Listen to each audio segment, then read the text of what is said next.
Hi hello friends, Shri Swami Samarth. स्वागत आहे तुमचं माझ्या या व्हिडिओमध्ये. तर फ्रेंड्स, इथे वेस्ट जे कपडे असतात, जे की ब्लाऊज वगैरे शिवून उरलेले असतात, त्यापासून आपण छान असं तोरण बनवणार आहोत. तर त्याच्यासाठी आधी इथे मी एक छान असं कागद कट करून घेते, जसा आपल्याला शेप पाहिजे त्या आकाराचा.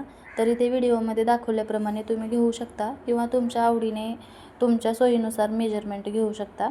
असंच एवढंच घेतलं पाहिजे असं काही नाही, पण इथे प्रॉपर मेजरमेंट जेवढं असेल तेवढं ते व्यवस्थित घेऊन पेपर कट केला की मग बरं पडतं आपल्याला. नाहीतर मग असं अंदाजे कट करायला गेलं की ते थोडंसं कमी जास्त होतं.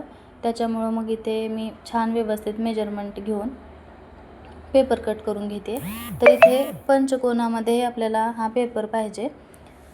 तर तुम्ही इथे अगदीच पानाचा आकार देऊ शकता किंवा हाफ सर्कल वगैरे करू शकता, पण मला असं पाहिजे होतं त्याच्यामुळं मी इथे असं करून घेतलेलं आहे. तर आपला हा कागद कट करून तयार आहे. तर आता ह्याच मापाचा आपल्याला कॅनव्हास कट करून घ्यायचा आहे. तर मी अगदी 0 बजेटमध्ये हे तोरण बनवणार आहे, त्यामुळे माझ्याकडे अशी छान एक नवीन बॅग होती, तर त्याच्यापासूनच मी हे कॅनव्हास कट करून घेतलेला आहे. तर बघा, आता इथे मी एका साईडला ब्रॉकेटचा हा असा छान डिझायनर असलेला कपडा वापरत आहे. तुम्ही म्हणजे दोन्ही साईडनं, म्हणजे एकाच ह्याच्यामध्ये मी दोन्ही साईडने वापरता येईल असं तोरण बनवत आहे. त्याच्यामुळं हा एक कपडा घेतलेला आहे. याच मापाची, म्हणजे जे कॅनव्हास कट केलं आहे ना, अगदी त्याच मापाचं, फक्त एक पाव इंच जागा सोडून कट करून घेतलेला आहे आणि दुसऱ्या बाजूला वापरण्यासाठी हा कपडा घेतलेला आहे. तुम्ही दोन्ही साईडने ब्रॉकेटचे किंवा पैठणी फॅब्रिक जे असतात ना ते वापरू शकता, किंवा मग दोन्ही साईडने खणाचं वापरू शकता, किंवा मग एका साईडनं ब्रॉकेट किंवा एका साईडनं खणाचं असंही वापरू शकता.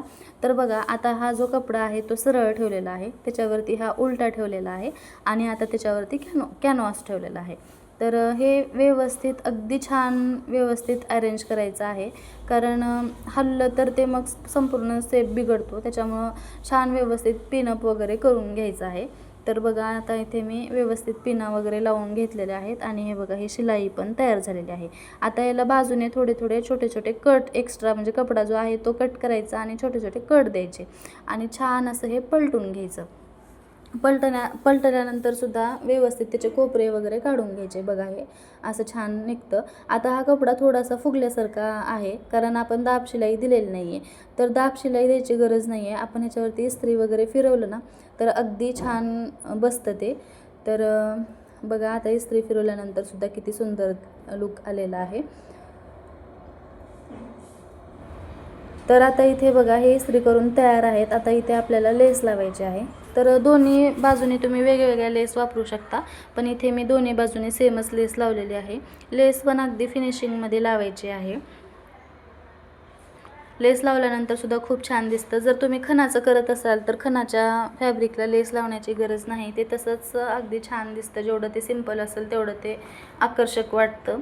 तर इथे तुम्ही तुमची आणखीन वेगवेगळी क्रिएटिव्हिटी वापरू शकता. आपण एकदा असं काही वस्तू बनवायला घेतल्या की आपल्याला आपोआपच आयडिया येत जातात.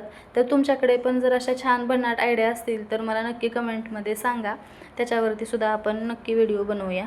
तर असं इथे बघा, लेस लावून तयार आहे.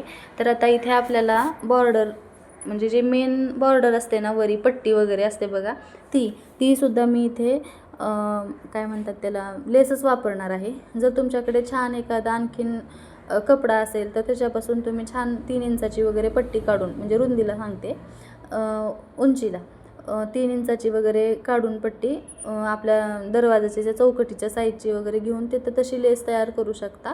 पण माझ्याकडे ही होती लेस, त्याच्यामुळे मी हीच वापरलेली आहे. तर बघू शकता, योग्य छान व्यवस्थित असं मेजरमेंट घेऊन मी हे सगळे अरेंज केलेले आहेत. तर हे स्टिच करून झालेलं आहे. आणि जे मोरपिशी कलरचे जे कपडा होता ना, ते खूपच सिंपल वाटत होता. आणखीन त्याला छान लुक येण्यासाठी म्हणून मी वरती समोसा लेस लावलेला आहे. आणि आता बघा, हे असंच प्लेन ठेवण्यापेक्षा ह्याच्यावरती मला प्रिंट काढून घ्यायची होती. तर मी हे असं दिवाळीत रांगोळी काढण्यासाठी जे भेटतं ना ते घेऊन ठेवलं होतं, खास तोरण बनवण्यासाठीच. पण इथं थोडंसं माझी म्हणजे गफलत झालेली आहे. काय ते तुम्हाला पुढे समजेलच. इथे खरं तर मला ॲक्रेलिक कलर वापरायला हवे होते, पण मी जरा जास्तच, म्हणजे मला घाई झालेली होती, त्याच्यामुळे माझ्याकडे जे सिंपल कलर आहेत ते वापरले आणि ते कलर म्हणजे व्यवस्थित बसले नाहीत, असे एकदम पसरले, कारण त्याच्यामध्ये पाणी टाकावं लागलं होतं मला. त्याच्यामुळं थोडंसं इथे माझी चूक झाली. पण नंतरचं तोरण जे आहे ते एकदम मी छान बनवण्याचा प्रयत्न करेल. मला वाटते तुम्हाला ह्याच्यातून थोडंसं तरी काही शिकायला भेटलं असेल. मी जी चूक केली ते तुम्ही करू नका आणि माझ्यापेक्षा आणखीन छान तोरण बनवण्याचा तुम्ही नक्की प्रयत्न करा. भेटूया नंतरच्या व्हिडिओमध्ये. संपूर्ण व्हिडिओ पाहिला त्याबद्दल खूप खूप खूप धन्यवाद. हा व्हिडिओ तुम्हाला कसा वाटला नक्की कमेंट करून सांगा.